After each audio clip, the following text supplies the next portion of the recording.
Dalam video ini saya akan share apa penyebab trend following bisa gagal. Banyak trader masih bingung ya, padahal mereka sudah trading berdasarkan trend. Ya, mereka sell saat downtrend dan buy saat uptrend. Contoh seperti ini. Trader sudah mengidentifikasi bahwa ini merupakan downtrend dengan adanya lower low dan lower high seperti ini. Maka peluang peluang sell bisa berada di sini dan pullback berada di sini. Nah, tapi apa yang kita dapat setelah ini? Ya, ternyata tren malah berbalik arah. Kenapa ini bisa terjadi?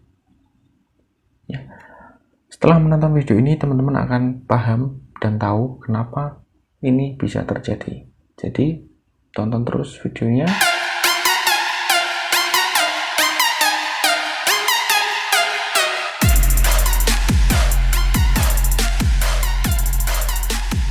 Selamat datang, saya Yoga dari Trading Plan Yoga. Channel ini akan membahas bagaimana cara trading dengan konsisten dengan menggunakan price action. Dalam video ini saya akan share tentang 6 penyebab utama kenapa trend following bisa gagal. Yang pertama, trader tidak tahu ciri-ciri perubahan tren. Yang kedua, tidak bisa membedakan tren kuat dan tren lemah.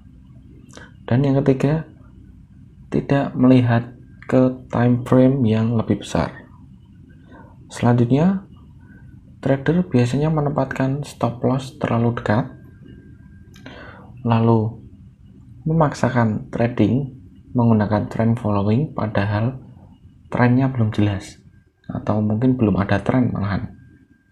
Dan yang terakhir, ini yang paling sering ditemukan, yaitu kompleks pullback. Ya, trader tidak bisa mengidentifikasi apa itu kompleks pullback. Ya, cenderung mengartikan sebagai perubahan tren, padahal tren belum berubah. Oke, bagaimana penjelasannya? Mari kita bahas dari yang pertama. Penyebab yang pertama. Yang pertama adalah tidak tahu ciri-ciri perubahan tren. Oke, tidak tahu nih, ini downtrend sudah berakhir atau belum, atau uptrend masih akan naik atau enggak. Nah, itu kemungkinan trader belum tahu, jadi trend followingnya bisa gagal. Kita ambil contoh.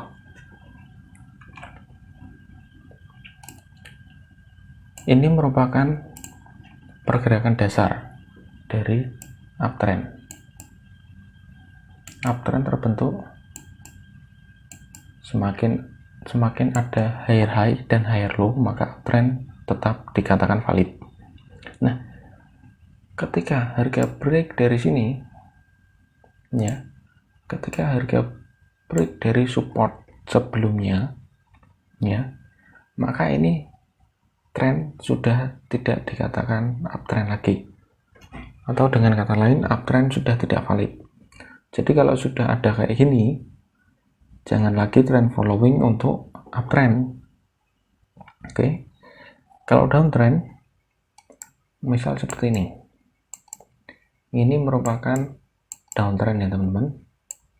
Nah, ketika harga break area sini, ya, harga break area sini, maka ini downtrend sudah dikatakan tidak valid lagi. Maka jangan lagi masuk menggunakan cara trend following, ya, karena downtrendnya sudah tidak valid. Contoh. Nah, contoh seperti ini teman-teman.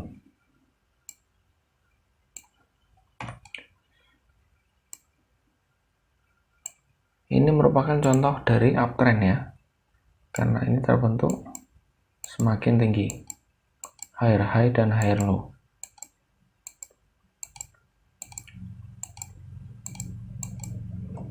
Nah, ketika harga break dari area sini, ya, ketika harga break area ini, nah, maka jangan trend following untuk naik lagi, karena ini uptrend sudah tidak valid. Ya, sekarang kalau downtrend bagaimana? Nah, ini kita lihat dari awal ini kalau kita break area ini menjadi lower low, lower high, ini lower high, lower low, dan seterusnya. Nah, ini ada lower low, lower high kecil. Nah, ini. Nah, ketika harga break dari sini,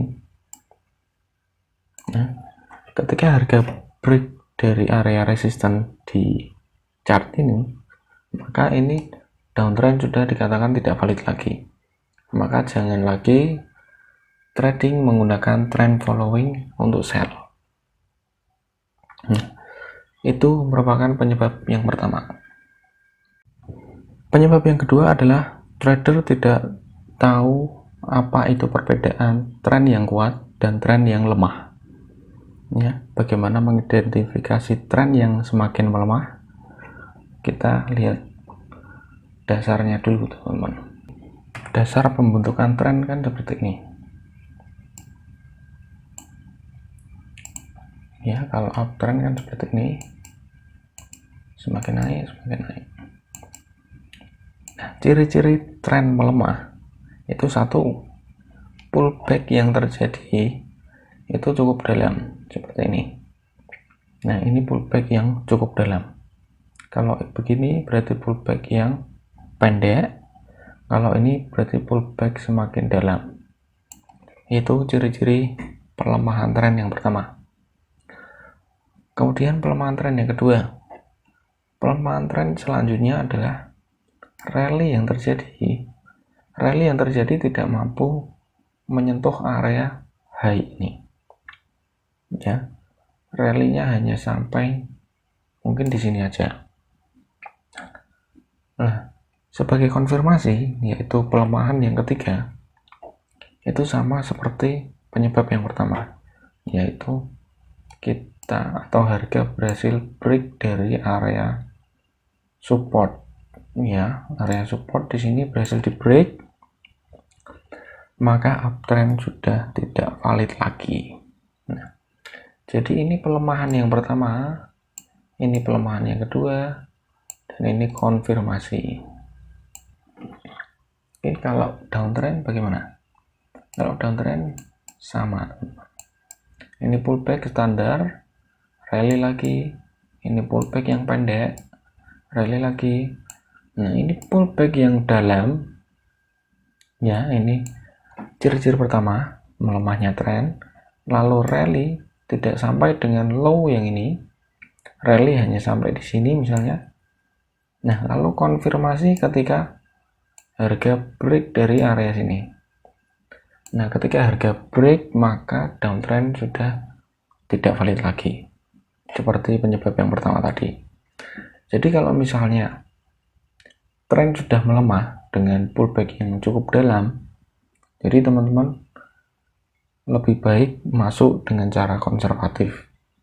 Satu, mungkin targetnya bisa diperkecil, ya, atau stop lossnya dipersempit. Ya. Misal target biasanya di area sini, atau mungkin target area sini, target masuk di sini, target di sini.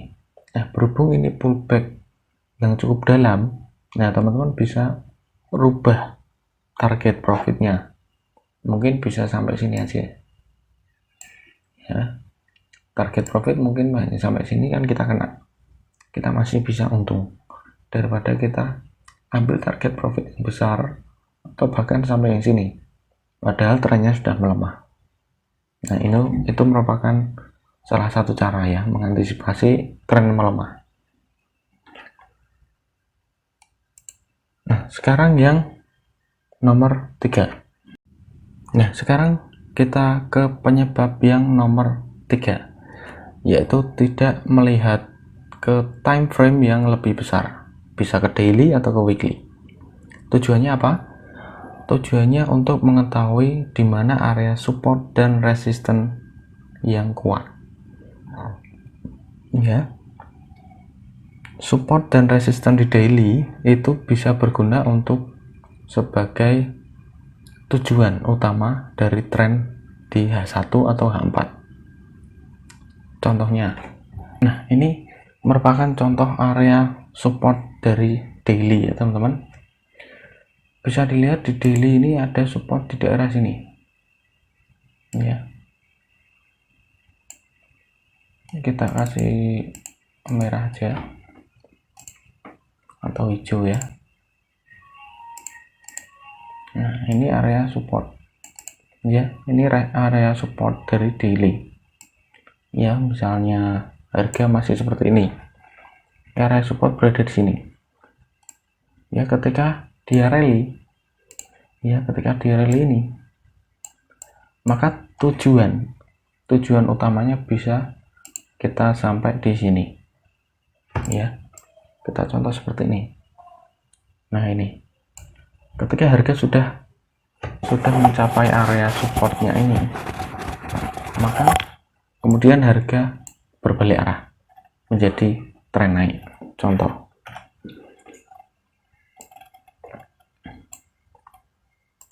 nah ini downtrend kan, seperti ini.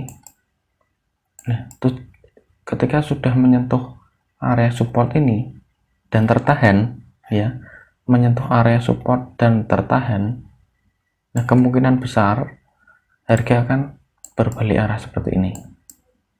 Nah, ini sudah tembus area resisten. Nah, ini langsung berubah menjadi uptrend. Nah, ini merupakan contoh dari daily support ya, bisa digunakan untuk target downtrend. Ini kalau kita lihat di H4 atau H1, ini akan terlihat lebih jelas lagi seperti trend following. Nah, ini di H4 ya teman-teman. Nah,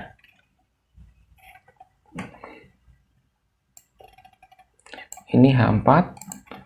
Nah, ini ada downtrend ya, sini turun ke sini, naik lagi sini ya, ini naik lagi sini, dan seterusnya sampai akhirnya dia menyentuh area support di daily ini.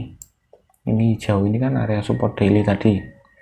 Nah, ketika sudah menyentuh ini, nah kemungkinan harga akan berbalik. Nah, contoh kali ini harga berhasil berbalik menjadi uptrend. Nah, itu salah satu kelebihan dari daily time frame. Itu merupakan penyebab yang ketiga. Selanjutnya penyebab yang keempat. Ya, selanjutnya penyebab nomor 4, yaitu banyak trader menempatkan stop loss terlalu dekat. Maksudnya bagaimana? Mari kita lihat sebagai contoh.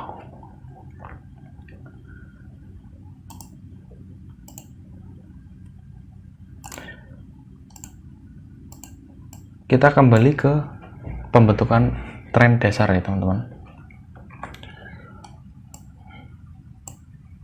Seperti di awal tadi, tren terbentuk seperti ini ya kan. Nah, tren dikatakan tidak valid jika menembus area ini ya, betul ya. Nah, selama harga belum menembus area ini, maka uptrend masih dikatakan valid.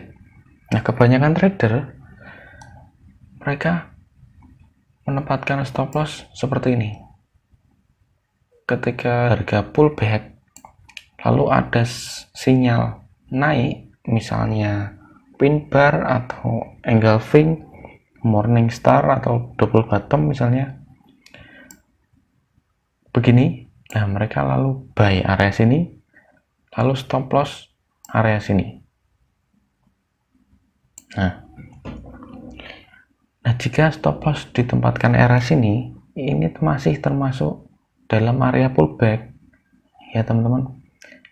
Area pullback kan dari sini sampai sini ya, area pullback kan dari sini sampai sini. Nah, ini merupakan area pullback Ya, untuk stop loss paling aman adalah di bawah area pullback di sini. Ya, karena harga bisa saja seperti ini. Harga kembali turun, kena stop loss, ya, atau mungkin akan seperti ini, lalu kembali naik. Ya, ini merupakan contoh dari penyebab yang terakhir nanti, yang akan kita bahas nanti. Ya. Jadi hindari menempatkan area stop loss terlalu dekat seperti ini. Ya, paling aman di bawah area pullback. Kalau downtrend pun sama.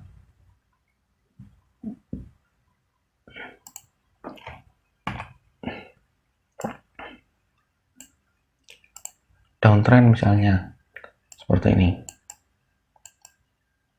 Nah, jika teman-teman open sell saat pullback ini, ya lebih baik teman-teman menempatkan stop loss berada di atas area ini. Ya, berada di area ini. Pokoknya berada di atas area resisten. Ya, walaupun di sini sudah terdapat sinyal turun, ya, jangan menempatkan stop loss di sini karena ini masih area pullback. Tapi kalau teman-teman tanya boleh atau enggak, ya boleh aja, tapi teman-teman harus siap untuk re-entry atau masuk ulang jika nanti ini kena stop loss, ya seperti ini, maka teman-teman harus siap untuk masuk lagi selama masih belum break area sini. Selama masih belum break area sini, berarti downtrend ini masih valid. Jadi teman-teman bisa masuk lagi area sini untuk trading lagi ke turun. Nah, tapi kalau misalnya sudah break area sini, ya berarti jangan entry lagi seperti penyebab yang pertama tadi, karena tren sudah berubah. Oke, itu merupakan penyebab yang keempat. Jangan menempatkan stop loss terlalu dekat.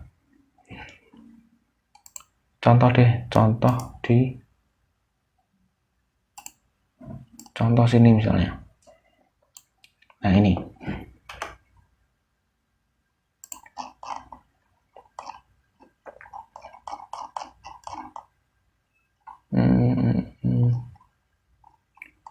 Nah, ini. Nah, misalnya teman-teman, ini kan sudah merupakan downtrend nih.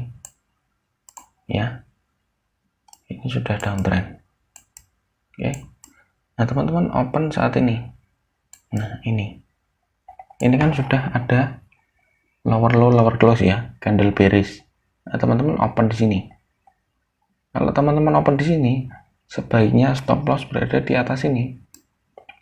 Ya, di atas area pullback ini. Ya, di atas ini. Jadi aman.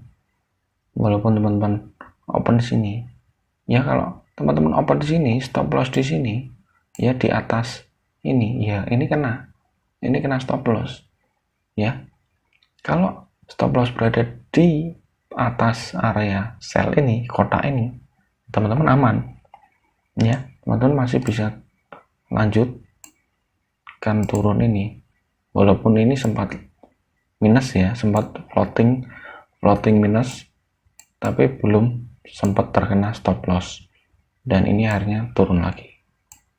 Nah, ini contoh ya untuk area stop yang jangan terlalu dekat.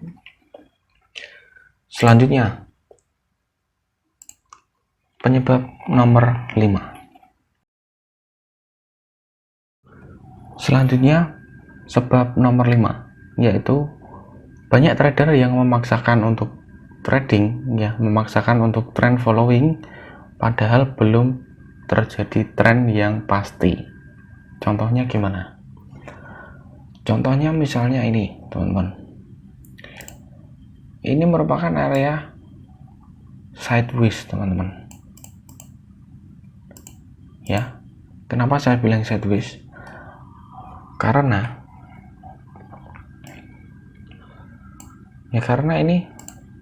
ini kan dari downtrend nih. Nah, ini dari downtrend, Nah, untuk melanjutkan downtrend kan harusnya pullback tembus ke bawah ini ya, untuk melanjutkan downtrend. Untuk downtrend dikatakan tidak valid atau downtrend sudah berakhir, ini kan harus tembus area sini ya, bener ya, area resisten ini ya, harus menembus area resisten ini, maka downtrend dikatakan tidak valid. Nah, ya tetapi kalau masih berada di area ini ya, berada di area seputaran ini ya, ya ini berarti downtrend tidak, uptrend juga enggak ya. Jadi jangan memaksakan buat trading trend following ya, walaupun ini, nah ini kalau teman-teman lihat ini pergerakannya tidak beraturan ya, ini kadang-kadang sideways ya, di sini sideways, kemudian break menunjukkan downtrend ya, tapi tiba-tiba ini break ke atas lagi ya, ini break ke bawah lagi ya, ini break ke atas lagi ya, break ke atas lagi, lalu ini break ke bawah lagi ya, break ke bawah ini, lalu naik lagi ke atas, dan seterusnya ya. Selama masih berada di area kotak ini berarti masih sideways ya. Jangan sekali-kali open menggunakan strategi trend following, kecuali kalau harga sudah tembus ke atas ini, nah lalu kita bisa trend following ke atas, atau harga tembus ke bawah ini, nah maka bisa kita trend following ke bawah. Nah itu merupakan penyebab yang kelima. Sekarang penyebab yang terakhir teman-teman.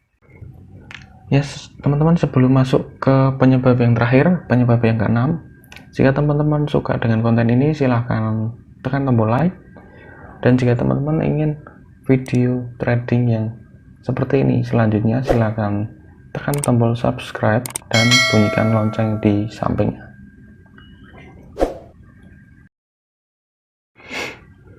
Nah, penyebab yang terakhir teman-teman, penyebab nomor 6, yaitu tidak bisa mengidentifikasi yang namanya kompleks pullback ya. Kompleks pullback itu seperti apa? Saya gambarkan ya teman-teman.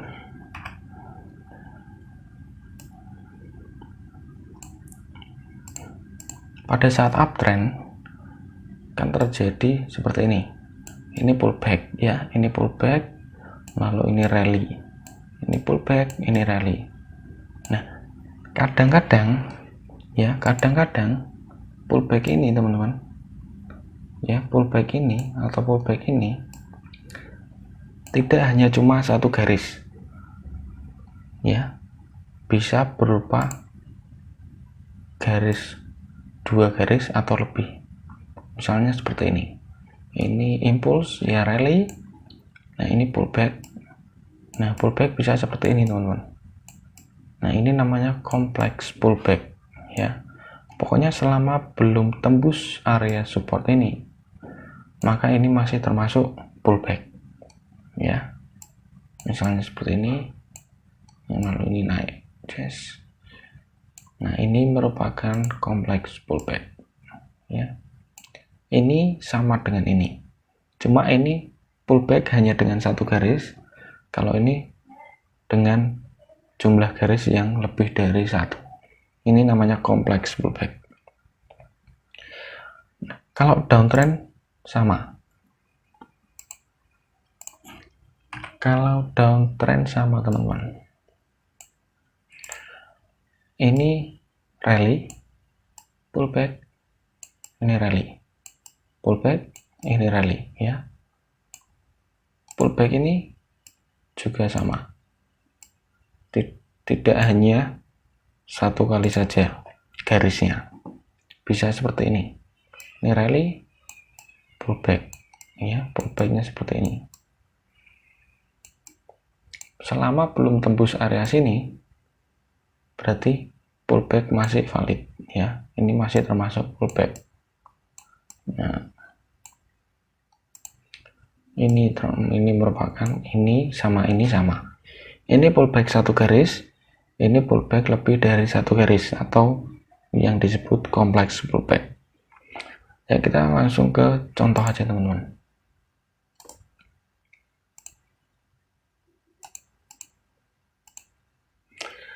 Ya, contoh di sini ada di Aussie Yen di H1 ya teman-teman.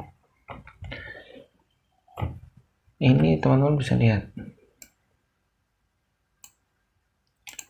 Ini merupakan downtrend ya, downtrend. Ini pullback, rally lagi, ini pullback lagi, rally lagi, ini pullback lagi. Nah, ini merupakan kompleks pullback ya teman-teman. Ini merupakan kompleks pullback ya, kompleks pullback. Maka ini melanjutkan rally tembus area sini. Ini namanya kompleks pullback. Pokoknya selama belum tembus area ini ya, area resistance sebelumnya, ini mau kayak gini pullbacknya ya, ini masih termasuk pullback, ini masih termasuk pullback ya, kecuali kalau dia sudah tembus area sini maka downtrend tidak valid lagi. Nah, itu merupakan contoh kompleks pullback teman-teman. Nah, setelah teman-teman tahu 6 kesalahan dalam menentukan trend following ini, video selanjutnya yang bisa teman-teman tonton adalah bagaimana cara menentukan entry, stop, dan target yang cocok sesuai dengan profil resiko teman-teman masing-masing. Apakah agresif, apakah konservatif. Nah, teman-teman bisa lihat video di atas ini. Terima kasih sudah menonton video ini teman-teman. Sampai jumpa di video selanjutnya dan happy planning.